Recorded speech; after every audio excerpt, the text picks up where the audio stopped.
This is the second part of A Baker from Goa by Lucio Rodriguez. Now let's begin. Marriage gifts are meaningless without the sweet bread known as the bowl. Marriage gifts meaningless होते हैं without the sweet bread, बिना sweet bread के, जिसे बोल के नाम से जाना जाता है. Marriage gifts are considered incomplete without sweet bread known as bowl, meaning that marriage gifts always include sweet bread.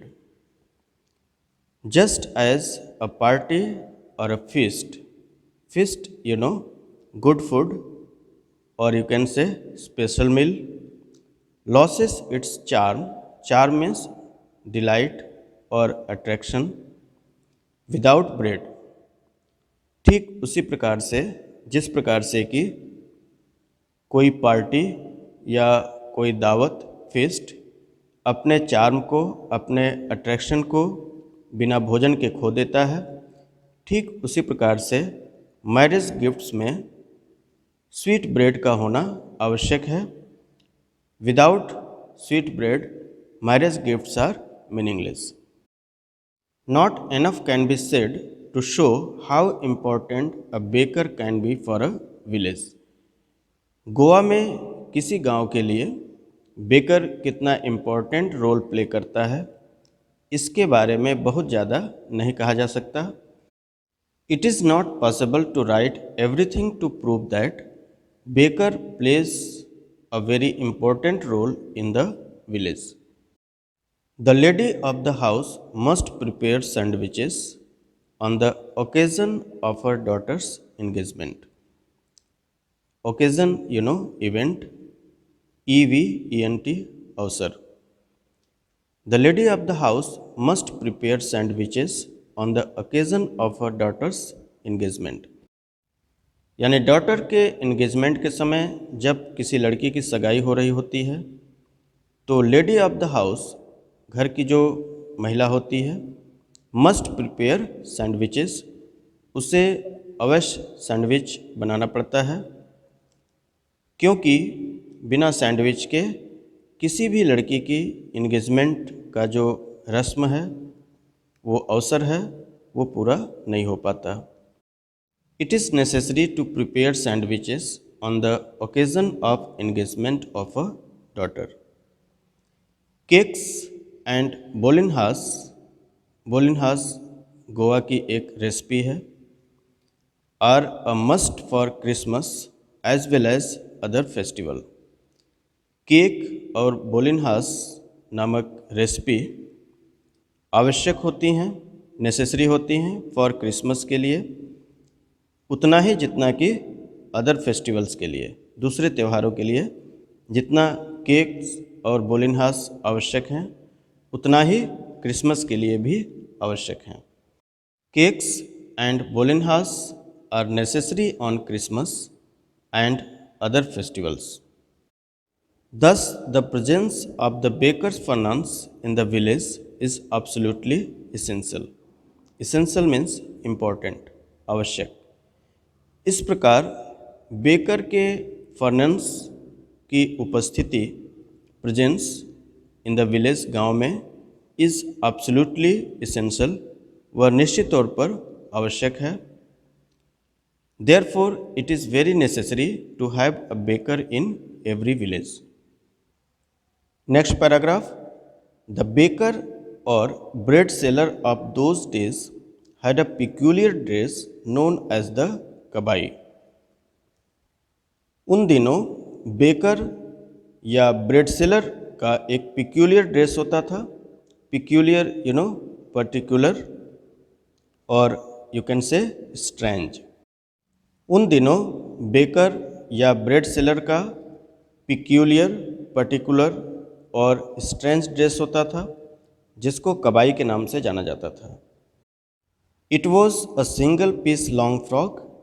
एक सिंगल पीस लॉन्ग फ्रॉक होता था, undivided single piece, reaching down to the knees, जो घुटनों तक के लिए होता था. The baker of those days, उन दिनों baker used to wear a strange dress known as कबाई, एक स्ट्रेंज ड्रेस पहनते थे, पिक्यूलियर ड्रेस पहनते थे, पर्टिकुलर ड्रेस उनका होता था जिसे कबाई के नाम से जाना जाता था। This dress was a frock which use to reach up to the knees, और ये ड्रेस एक फ्रॉक होता था जो कि घुटनों तक होता था।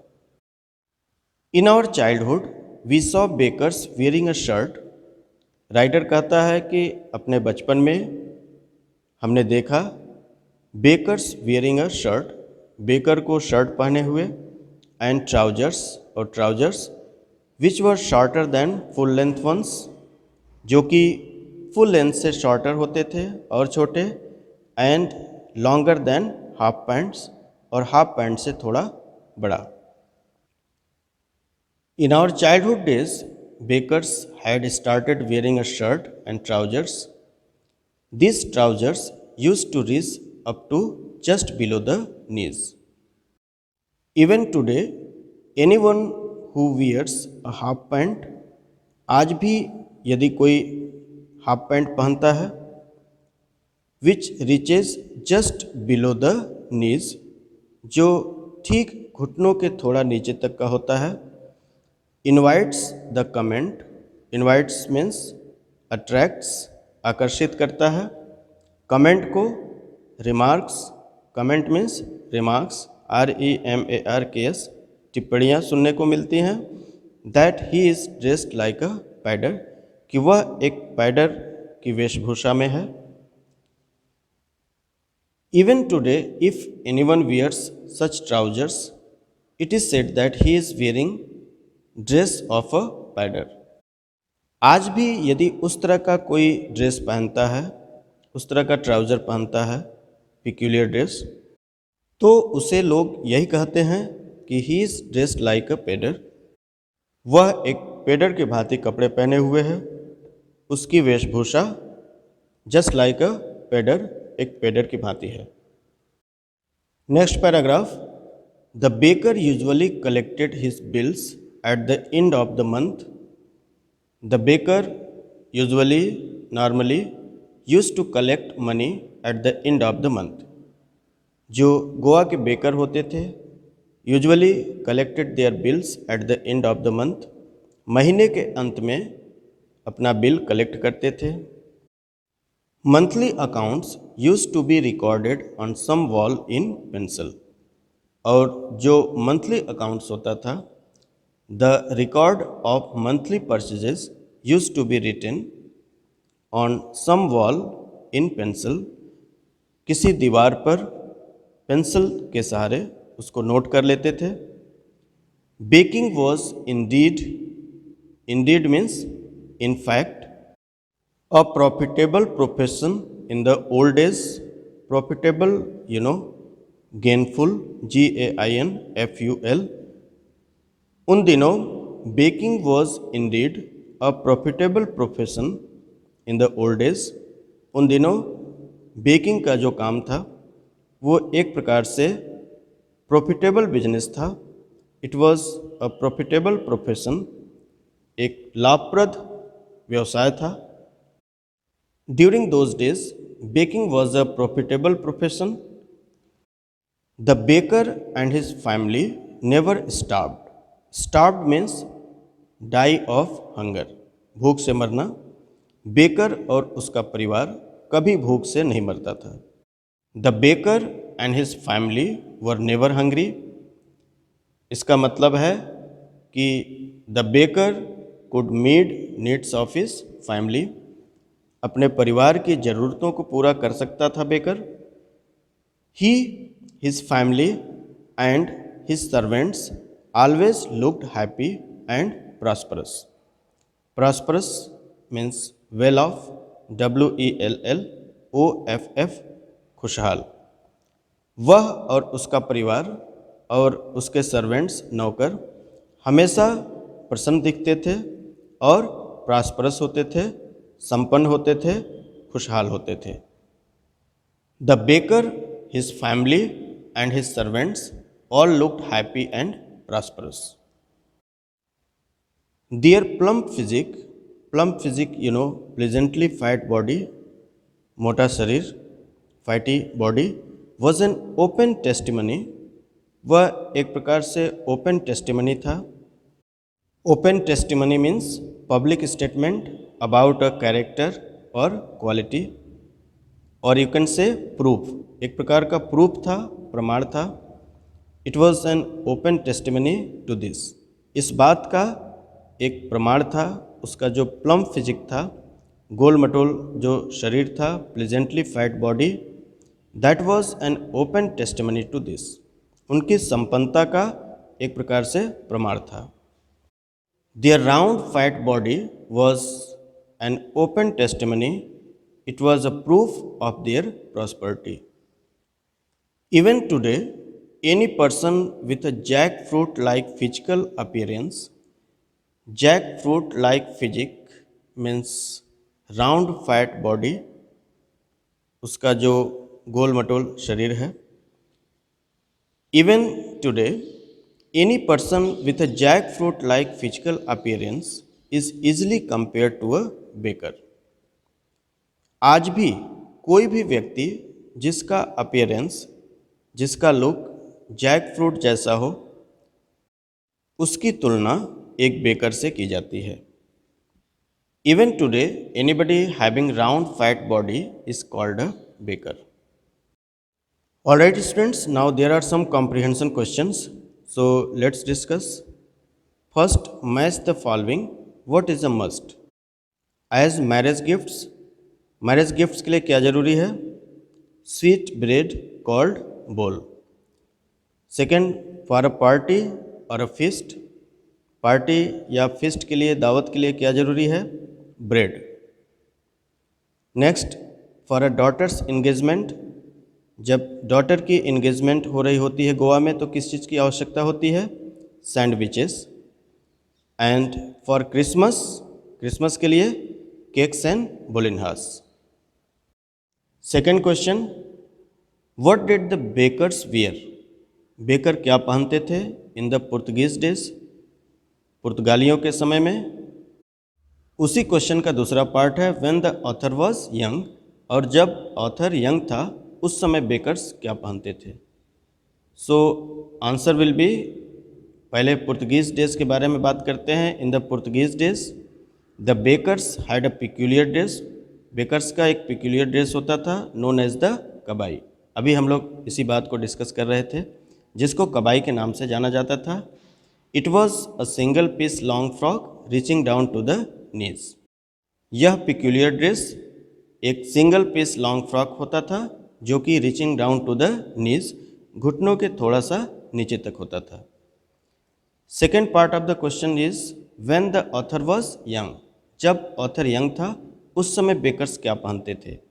तो इसका आंसर होगा when the author was young he saw the bakers wearing a shirt, उस समय बेकर्स शर्ट एंड ट्राउजर्स पहनते थे, which were shorter than full length ones and longer than half pants. Full length pant से थोड़ा छोटा और half pant से थोड़ा बड़ा. I repeat the answer, when the author was young he saw the bakers wearing a shirt and trousers which were shorter than full length ones and longer than half pants. Third question is who invites the comment, किसके बारे में टिप्पणी की जाती है? He is dressed like a pedder, कि वह एक पेडर जैसे कपड़े पहने हुए है, और क्यों? Why? So answer will be anyone who wears a half pant, कोई भी व्यक्ति गोवा में जो हाफ पैंट पहनता है, which reaches just below the knees, invites the comment that he is dressed like a pedder. कोई भी व्यक्ति गोवा में यदि वो हाफ पैंट पहनता है जो कि जस्ट बिलो द नीज, घुटनों के थोड़ा नीचे तक होता है, उसके बारे में इस तरह की टिप्पणी की जाती है, invites the comment that he is dressed like a पेडर, कि वह एक पेडर जैसे कपड़े पहने हुए है. अब हमें यह भी बताना है कि ऐसा क्यों है, तो इसका आंसर होगा this was so because the bakers were known as पेडर and they wore such half pants. इसका आंसर ये हो सकता है कि जो बेकर्स होते थे गोवा में, उनको पेडर के नाम से जाना जाता था। And they wore such half pants, और वो इस तरह के कपड़े पहनते थे। इसलिए गोवा में कोई भी व्यक्ति यदि इस तरह के कपड़े पहनता था, हाफ पैंट जो कि घुटनों के ठीक थोड़ा सा नीचे तक होता था, उसको पेडर के नाम से जाना जाता था। लोग उसके बारे में कमेंट करते थे, टिप्पणी करते थे कि he is dressed like a पेडर। I repeat the answer, anyone who wears a half pant which reaches just below the knees invites the comment that he is dressed like a pedder. This was so because the bakers were known as pedder and they wore such half pants. Fourth question is, where were the monthly accounts of the baker recorded? Baker के monthly accounts को, उसका लेखा जोखा कहाँ पर रखा जाता था? So answer will be the monthly accounts of the baker were recorded on some wall in pencil. Pencil से किसी दीवार पर उनके मंथली अकाउंट्स को रिकॉर्ड किया जाता था। Question number 5 is, what does a jackfruit like appearance mean? Jackfruit like appearance का क्या अर्थ है? So a jackfruit like appearance means a plump physique. एक जैक फ्रूट अपीयरेंस का अर्थ है प्लम्प फिजिक, और you can say pleasantly fat body. Such a physique was linked to the bakers because they never starved. इस तरह का जो physique है, अपीयरेंस है, वो बेकर से लिंक्ड है क्योंकि वे कभी भूखों नहीं मरते थे। दे नेवर स्टार्व्ड, और उसका कारण यह था कि baking was a profitable profession. उन दिनों बेकिंग का जो वर्क था वो एक प्रकार से प्रॉफिटेबल प्रोफेशन था, लाभप्रद व्यवसाय था।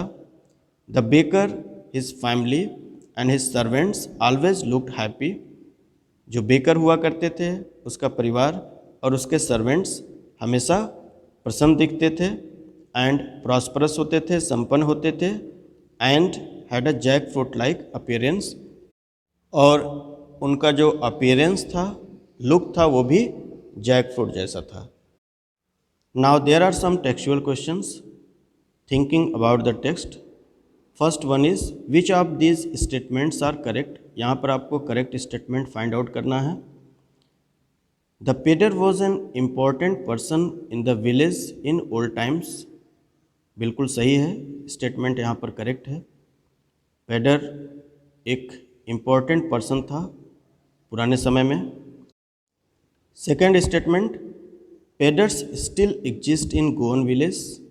पेडर्स आज भी गोवा के गाँव में एग्जिस्ट करते हैं, ये भी स्टेटमेंट यहाँ पर सही है।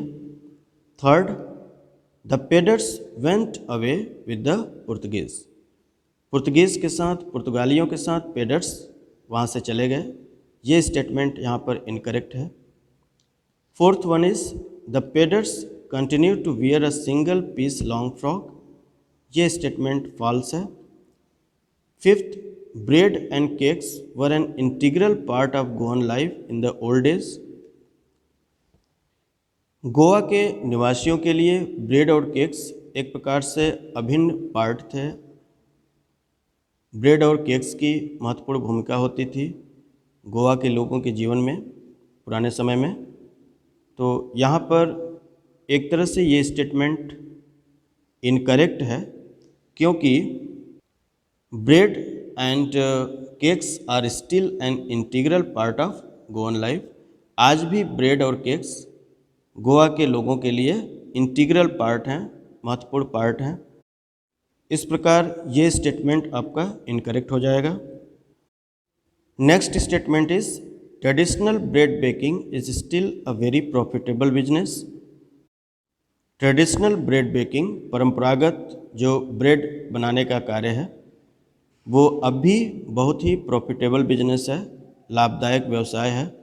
ये स्टेटमेंट करेक्ट है। एंड लास्ट स्टेटमेंट इज, पेडर्स and their families starve in the present times. आज के समय में पेडर्स और उसका परिवार भूख से मर जाते हैं, भूख से मरते हैं।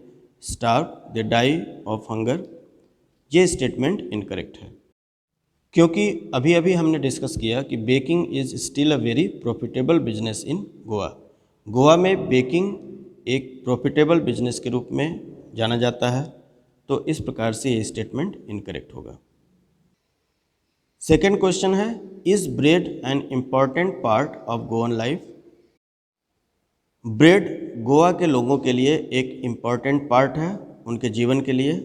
How do you know this? आप इसे कैसे जानते हैं? इस बात को अभी अभी हम लोगों ने डिस्कस किया था।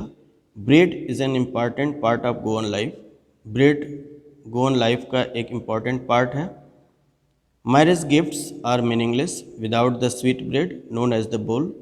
Marriage gifts without sweet bread के मीनिंगलेस होते हैं। For a party bread is a must. कोई पार्टी हो रही है तो भी ब्रेड की आवश्यकता होती है। वाइल फॉर क्रिसमस, क्रिसमस के लिए केक्स एंड बोलिनहास आर मस्ट। क्रिसमस त्यौहार के लिए केक्स और बोलिनहास का होना आवश्यक है। Sandwiches must be prepared by the lady of the house on her daughter's engagement. यदि किसी डॉटर की इंगेजमेंट हो रही होती है उस समय सैंडविच का भी महत्वपूर्ण रोल है। लेडी ऑफ द हाउस के द्वारा, घर की महिला के द्वारा सैंडविच अवश्य बनाया जाता है। And baking is also a profitable business in Goa. और गोवा में बेकिंग को एक प्रॉफिटेबल बिजनेस के रूप में, लाभदायक व्यवसाय के रूप में जाना जाता है। तो इन बिंदुओं के आधार पे, इन तथ्यों के आधार पे ये कहा जा सकता है कि bread is an important part of Goan life.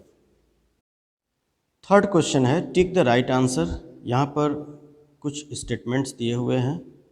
What is the tone of the author when he says the following? यहाँ पर राइटर का टोन क्या है, उसके कहने का टोन क्या है, इस बात को यहाँ पर आइडेंटिफाई करना है। फर्स्ट, द थर्ड and jingle of the traditional bakers bamboo can still be heard in some places. यहाँ पर जो राइटर का टोन है वो नॉस्टैल्जिक है। Second statement, maybe the father is not alive but the son still carries on the family profession. यहाँ पर भी नॉस्टैल्जिक होगा। Third, I still recall the typical fragrance of those loaves. ये भी nostalgic होगा। Fourth, the tiger never brushed his teeth, hot tea could wash and clean up everything so nicely after all. यहाँ पर जो writer का tone है वो funny है। फिफ्थ, केक्स एंड बोलिनहास are a must for Christmas as well as other festivals. यहाँ पर मैटर ऑफ फैक्ट, तथ्यों की बात की जा रही है। Sixth, the baker and his family never starved.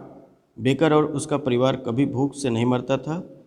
They always looked happy and prosperous. ये भी मैटर ऑफ फैक्ट है। राइटर का टोन यहाँ पर मैटर ऑफ फैक्ट, तथ्यों की बात कर रहा है writer. The baker and his family never starved, they always looked happy and prosperous. Students, now I would like to stop here. I will be back soon with another story. Till then take care, bye bye.